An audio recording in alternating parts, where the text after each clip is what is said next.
tenemos un llamado a santificarnos. Y creo que el matrimonio pasa por este aspecto en el camino de la santificación. Alto, santificarse y ser santo no significa ser perfecto y nunca equivocarse.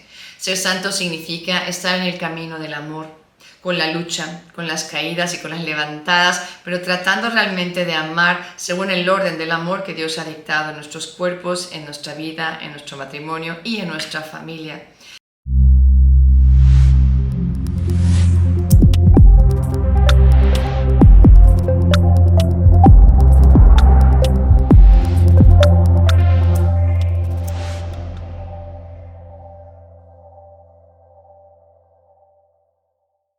Bienvenido a la teología del cuerpo fácil y directo. Aquí es donde vamos explicando cada uno de los ciclos de la teología del cuerpo para que podamos extraer la riqueza que contienen, cómo nos van revelando nuestra identidad y cómo nos van ayudando a entender nuestra vocación al amor. Y al hacerlo también van sanando el corazón y ayudándonos a mejorar todas nuestras relaciones. Yo soy Rebeca Barba. Soy una apasionada de la teología del cuerpo. Ella me cambió la vida hace como una docena de años. Sí, hace una docena de años me la cambió y por eso yo me dedico a dar esta verdad para que también, al igual que cambió mi vida, pueda ir cambiando también la tuya. Hoy vamos a hablar de Humanae Vitae, de los principios quizá preliminares para entender Humanae Vitae. La vida humana, esta encíclica que escribe Pablo VI en 1968, llegando así al último ciclo de la teología del cuerpo, que es el ciclo 6, y se llama Amor y Fecundidad. Y empezaremos hablando de Humanae Vitae. En esta clase no voy a explicar que la Iglesia le pida a todo ser humano que sea tan fecundo como los conejos. Eso es una muy mala concepción. En esta clase tampoco veremos cuántos hijos son los que la Iglesia quiere que tengamos y entonces hay que obedecerla, porque tampoco en ningún lugar la Iglesia nos va a decir cuántos hijos tiene que tener cada matrimonio y cada familia. Eso ya lo deja realmente a la conciencia, a la oración, a lo que Dios revele como su plan a cada matrimonio y a cada familia.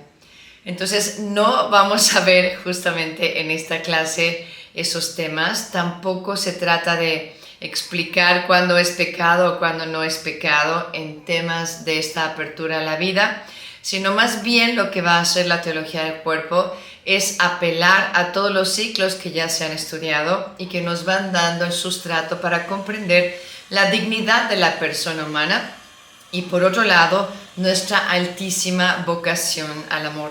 En esta clase te quiero dar algunos de los argumentos que a mí me ayudan para poder entender el porqué de la bondad de esta enseñanza desde una iglesia que es madre y se preocupa por tu bien y sabe a qué estás llamado y te quita la venda de los ojos donde estamos muchas veces metidos por tantas ideologías del mundo.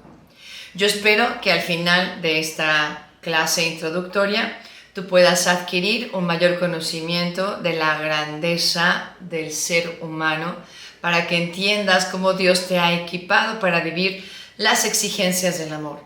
Y cuando se vive desde el amor, ya la carga no es tan pesada y la cruz realmente se puede llevar sabiendo que Cristo nos acompaña.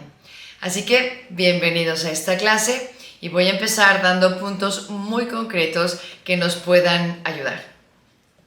Primeramente quiero leerte 2 números de la encíclica Humanae Vitae a raíz de los cuales hago estas reflexiones.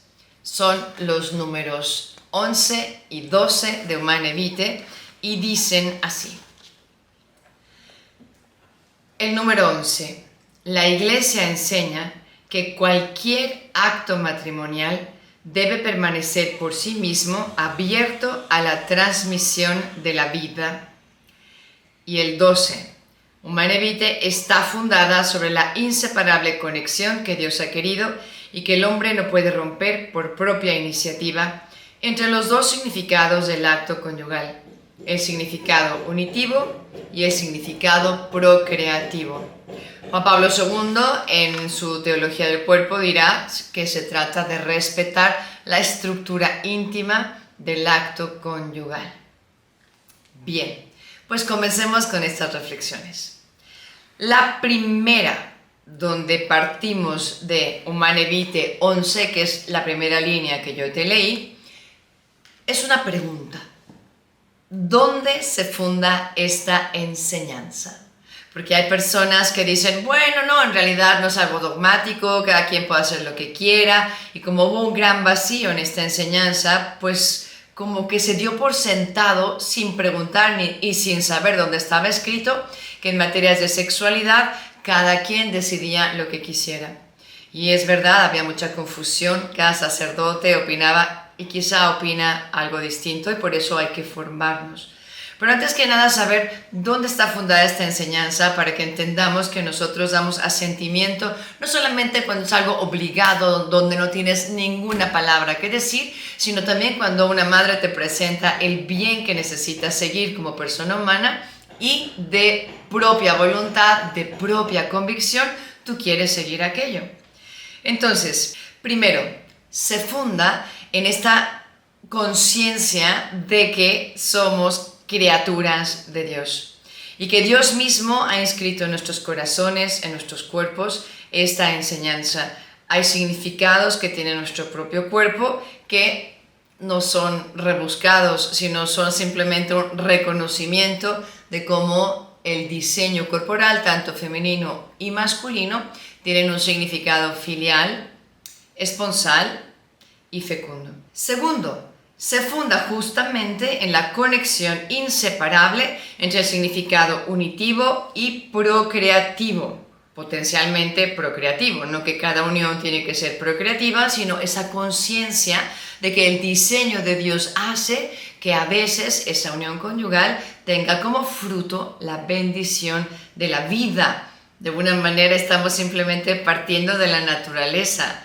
Si nos alejamos de los mandamientos, si nos alejamos de lo que la Iglesia dice y simplemente contemplamos el matrimonio al natural en esa primera creación, pues vamos viendo que dejándolos solos, ejercitar esa atracción diseñada dentro del cuerpo humano, varón y mujer, y esa unión en una sola carne, pues vemos que el cuerpo grita que está hecho para la unión y vemos que naturalmente, sin intervención de ninguna moralidad, algunas de esas uniones conyugales tendrán este fruto o esta fecundidad.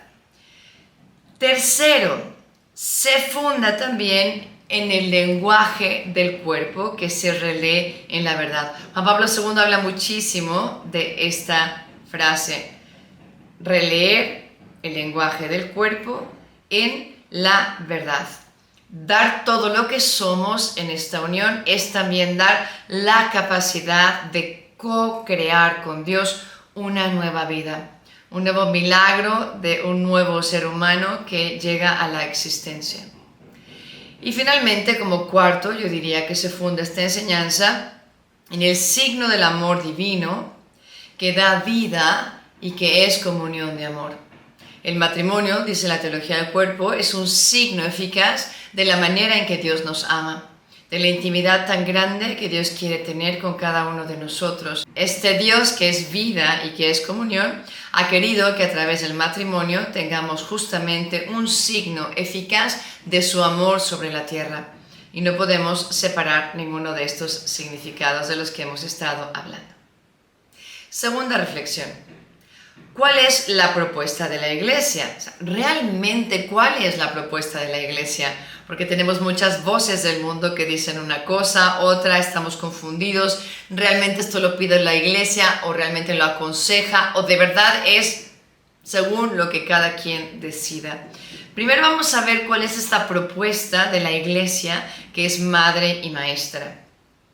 La Iglesia dice que hay una paternidad y una maternidad responsable, que no se trata solamente de decidir cuál va a ser el número de hijos que vamos a tener, sino tener la conciencia profunda de lo que es la dignidad de la persona humana, la belleza del matrimonio, la sacralidad de la propia familia y del acto conyugal y de los significados que dentro de él se realizan y del privilegio inmerecido de poder ser co-creadores con Dios. No es simple reproducción. La persona humana, y alguna vez me lo han escuchado, no somos una suma de diferentes aparatos, ¿no? El aparato digestivo, el aparato respiratorio, el aparato reproductivo. No se trata de que nos reproducimos y simplemente hay que ir organizando esta reproducción para que no salga de la armonía mundial en esta superpoblación que según esto nos dicen. En realidad no somos animales para simplemente medir esta reproducción. Somos personas humanas que podemos asombrarnos del plan bellísimo de Dios y del don y la responsabilidad de poder colaborar con Dios para la creación de una nueva vida. Si pudiéramos simplemente detenernos para contemplar este plan de Dios para el amor de dos seres humanos que pueden fundirse y hacerse uno solo, y de ese amor que se hace uno, que surja una nueva vida, de verdad nos quedaríamos extasiados de la manera en que Dios ha pensado que también nosotros podamos participar en este milagro tan grande y tan bello. Se trata nada más y nada menos de llamar una persona inmortal a la existencia. Y si esto es un don, al mismo tiempo es una grandísima responsabilidad, porque estamos hablando de que no solo somos co-creadores con Dios, sino también co-educadores con el Señor para regresar a esos hijos un día al cielo. Segundo, ¿cuál es la propuesta de la Iglesia? La propuesta de la Iglesia es que cada pareja tenga este juicio moral entre ellos, los esposos, y entre Dios. Creo que es importante entender qué es lo mejor, no solamente para nuestra comunidad pequeña de matrimonio, sino qué sería lo mejor para esta familia y últimamente qué sería mejor para la sociedad y para la Iglesia. Es un juicio que no es egoísta, que no es individualista, es un juicio que implica últimamente a toda la humanidad. ¿Qué es lo mejor en estos momentos de la Iglesia, en estos momentos que está viviendo el mundo? ¿Qué es lo mejor para el plan que queremos en este matrimonio y en esta familia? Y es un discernimiento continuo que debe de hacerse en oración, que debe hacerse haciendo realmente partícipe a Dios y no solamente yo como pareja decido y le pongo la propuesta a Dios y ojalá que le parezca y la bendiga, sino ambos, los esposos, abriéndose al Espíritu Santo para ver qué es lo que conviene. Y es algo que es continuo, no solamente se decide en una preparación matrimonial o cuando nace nuestro primer hijo. Es algo que continuamente se va discerniendo delante de Dios, se va pidiendo fuerza en la oración y los esposos se van ayudando mutuamente a cumplirlo. A veces, por la circunstancia de la pareja, conviene espaciar los nacimientos y eso hay que ayudarse mutuamente para lograrlo. Segundo, podría ser que ustedes quieran tener una familia numerosa y quieran que sus hijos estén muy cerquita uno del otro para poder convivir, jugar, apoyarse. Y entonces, ¿qué es lo que hace la Iglesia? Pues te invita a tener esta actitud de apertura a la vida, especialmente en los momentos de la ovulación de la mujer, para que puedan realmente realizarlo. Pero últimamente el Señor siempre nos está pidiendo a través de la Iglesia que seamos lo más generosos posibles, especialmente en relación a la familia y a la vida. Y lo más generoso según la posibilidad de cada pareja, que será distinto, pero dentro de esta condición y dentro de esta situación, poder presentarte al Señor y decirle, ayúdame a ser lo más generoso que yo pueda. Tercera reflexión. ¿Cómo se vive en la práctica esto de la paternidad y maternidad responsable? Se vive a través de los métodos naturales de planificación familiar, haciendo uso de los periodos fértiles si es que nos queremos embarazar, o también se hace uso de esos periodos fértiles para evitarlos si es que queremos esperar un poco más antes de poder encargar una nueva criatura antes de pedirle al Señor que nos mande otro hijo.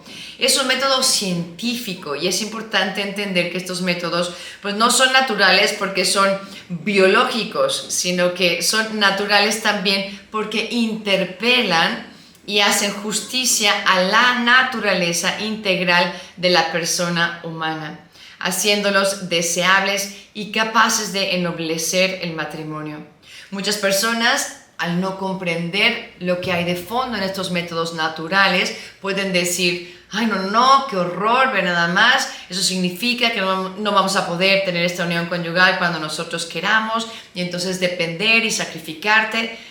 Y bueno, yo digo, también habría que ponderar cuánto uno se sacrifica cuando tiene como ya estar enganchado a un método antinatural y cómo eso afecta a la salud, sobre todo de la mujer. Hay sacrificios de los dos lados, pero si queremos también certezas, no hay nada más seguro que la abstinencia. Y cuando uno espera en esos días de abstinencia, si el discernimiento delante de Dios fue que vamos a esperarnos, pues esa espera, dice San Agustín, agranda el deseo. Ese amor de la pareja, en vez de disminuir, en vez de provocar problemas, hace que se crezca en el amor, crecen en el verdadero amor, el amor que está buscando no solo mi bien, ni tan solo el bien de mi pareja, sino el bien de nuestra familia, y tratando de ser coherentes a lo que el Señor nos está pidiendo. Cuarto, ¿por qué son posibles y deseables estos métodos para los esposos? Y aquí voy a profundizar un poquito más lo que brevemente acabo de explicar en el punto anterior. Primero, porque es propio de la persona el conocerse y reconocerse como un ser inteligente. Y esto es distinto también a los animales, y lo veremos. Las facultades superiores del ser humano se desarrollan de una manera sine qua non, es decir, una manera que no es comparable con un animal. El animal tiene una cierta inteligencia para aprender ciertos trucos, para empezar a responder según lo que tú le has enseñado, pero no tiene una inteligencia para poder autoposeerse, para poder reflexionar y, por ejemplo, decir: ay, no sé si fui buen perro este día, déjame ver y meditar, y luego sacar un propósito para ser mejor perro mañana. Así no es, o sea, el perro es perro todos los días. Sin embargo, el ser humano es inteligente y puede ver el lenguaje de su cuerpo desde el interior, que habla y que anuncia el don de la fertilidad, especialmente el cuerpo de la mujer, que lleva grabado en sí mismo esta historia sagrada de vida. Tanto el hombre como la mujer, según sus ciclos, pueden comprender con esta inteligencia que el varón, por ejemplo, es fecundo todos los días prácticamente de su santa vida, y que la mujer tiene un ciclo que es mensual, y dentro de ese ciclo hay ciertos días de ovulación donde ella es fecunda. Esto es ciencia pura, esto implica ser inteligentes para reconocer que hay una ley de vida inscrita en nuestros cuerpos. Sí, si le metes la fe, inscrita por Dios. Si no quieres meterle la fe, simplemente vámonos a la ciencia. Pero hay algo que sucede independientemente de la luz tan hermosa que le da la fe. Entonces, todos los días creo que se canta, por decirlo así, una nota musical para hacer al final del ciclo de la mujer una bellísima canción. Y creo que esto nos tiene que llenar a todos de asombro y de reverencia, ¿no? El quedar embarazados, el entender que algunos días esta nota musical cambia de tono y pudiera devenir en una vida, es una bendición. Embarazarse nunca es una enfermedad, es la realización de uno de los milagros más grandes que existen sobre la tierra. Segundo, porque es posible y deseable seguir de esta manera como esposos los lineamientos de la Iglesia. Y fíjense lo que yo digo, es posible, es decir, Dios no me está pidiendo lo imposible. Dios me está pidiendo algo que yo puedo realizar, y es deseable, es algo que yo puedo querer. No es algo que la Iglesia me impone, sino que yo lo deseo, yo lo quiero, yo lo busco, yo lo reconozco como lo mejor que me puede pasar a mí como esposo. Entonces, segunda razón, ¿por qué? Porque es propio de la persona humana autodominarse, tener ese señorío personal. Cuanto más nos poseemos, más nos podemos donar a la otra persona. El método artificial domina las fuerzas de la naturaleza, suprimiendo la ovulación. Pero guardar silencios en el acto conyugal, si esa ha sido la conclusión de nuestra oración, viéndolo delante de Dios y habiendo discernido como pareja, entonces estamos diciendo un sí a la vida. Es algo grande, es hermoso, es un bailar según la canción que Dios nos está tocando. Y aprender a bailar también implica que hay momentos donde uno se frena, hay momentos donde uno se mueve, y todo esto siguiendo un poco esta inspiración del Señor que está escrita en nuestros cuerpos, ¿eh? No es una música que, pues a ver cuál nos toca, a ver si lo adivinamos, a ver si nos dice. No, está claramente descrita, cantada, tocada en cada una de las notas musicales de nuestro cuerpo. Es una manera de decir que nosotros somos capaces de sacrificarnos por un bien mayor. Y es un aceptar esa canción que el Señor nos propone bailar, porque ya lo hemos orado con Él, y a ese ritmo vamos bailando. Y no es decirle a Dios, ¿sabes qué? Tu canción no me gusta, yo voy a poner otra y pongo en silencio a Dios y yo empiezo a controlar todos estos aspectos de mi vida porque allí yo no confío en Dios. Y hay que confiar en el Señor, por eso los métodos naturales son tan bellos, porque claro, podemos poner los medios que nos permiten ser coherentes con lo que Dios nos está pidiendo. Pero finalmente dejamos a Dios ser Dios. No estamos cerrando a cal y canto cualquier posibilidad porque yo lo he decidido y aquí no se mete Dios, sino es como esa armonía que se va tocando, donde yo le propongo al Señor tener unos ratos de silencio en estos días del mes y luego seguir bailando de esta otra manera. Así es como Dios tiene esta relación con nosotros, como propone y como nosotros acogemos, y entonces vamos realmente pues bailando a su ritmo. Tercero, ¿por qué son posibles y deseables? ¿Por qué? Porque tenemos un llamado a santificarnos. Y creo que el matrimonio pasa por este aspecto en el camino de la santificación. Alto, santificarse y ser santo no significa ser perfecto y nunca equivocarse.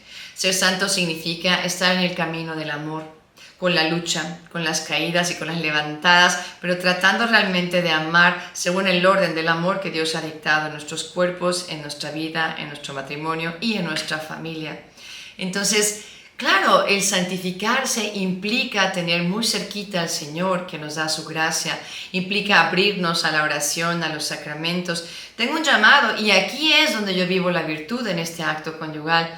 Y en este acto conyugal también yo aprendo a vivir haciendo feliz a la otra persona, buscando su mayor bien. Es un amor que está hacia afuera, ese amor erótico, ¿no? Esta fuerza grande hacia afuera, pero que busca la felicidad del otro sin cegarse egoístamente en lo que cada capricho mío puede dictar.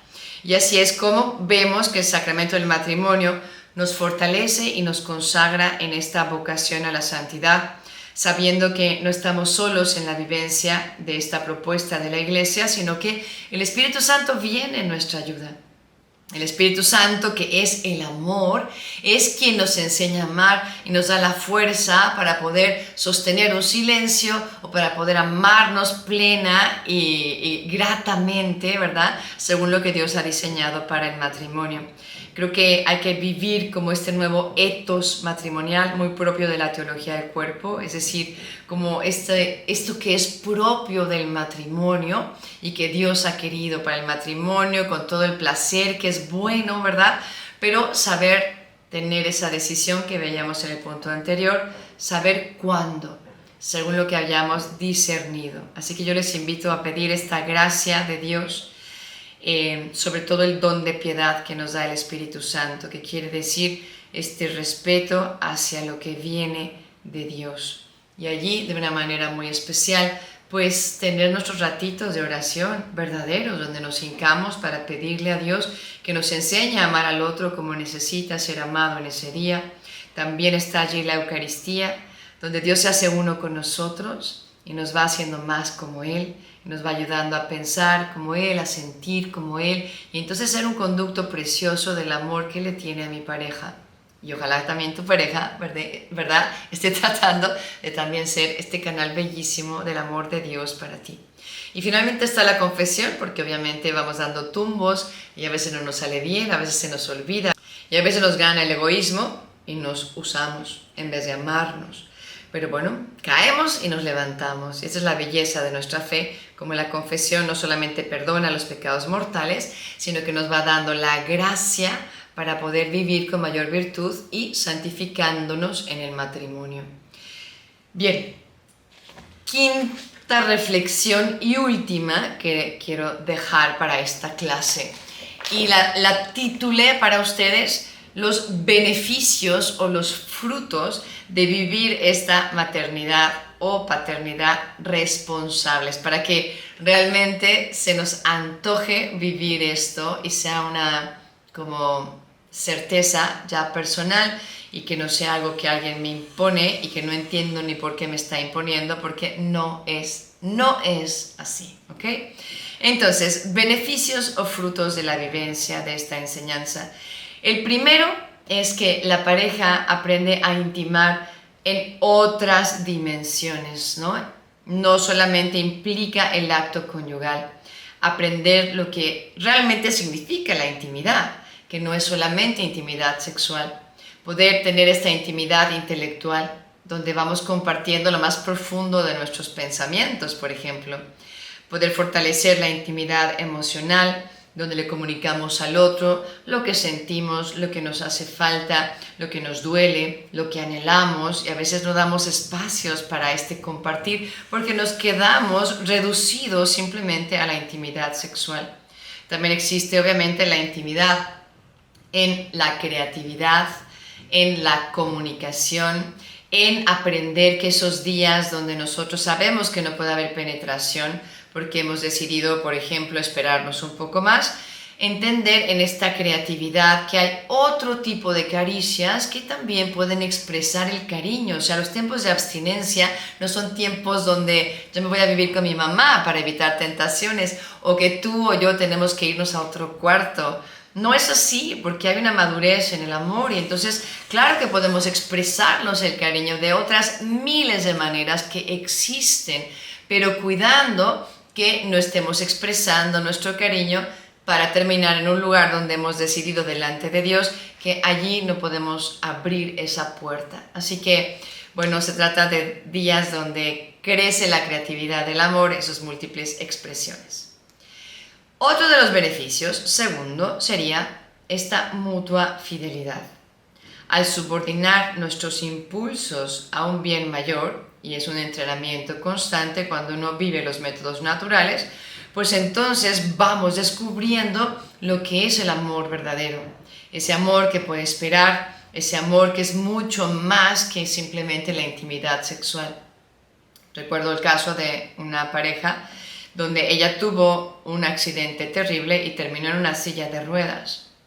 Para mí es una lección impresionante cómo él se supo mantener fiel, porque habían tejido un amor fiel desde antes, ¿no? Viviendo de acuerdo a las enseñanzas de la iglesia y sabiendo ese señorío personal, ese autodominio, para poder encauzar hacia los canales del verdadero amor la relación que se tiene uno por el otro.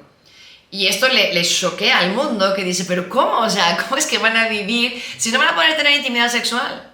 Es una tristeza que podamos decir eso. Definitivamente ese es el plan para el 99.9% de los matrimonios. Quien está casado tiene esta intimidad sexual, pero no es algo sin lo cual uno no pueda vivir, sobre todo cuando hay accidentes que suceden después de casados. Y ahí es donde la iglesia dice, tienes la gracia de estado. Y ahí es donde tu promesa se hace verdad en una manera, con un sacrificio de inmolación precioso, ¿no? Aquí estaré yo en la salud y en la enfermedad, y confiado en que Dios me dará esta gracia para permanecer a tu lado.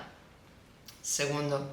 Tercer beneficio, ya se los había mencionado, y justamente tiene que ver con el deseo que tenemos, aumenta con la espera.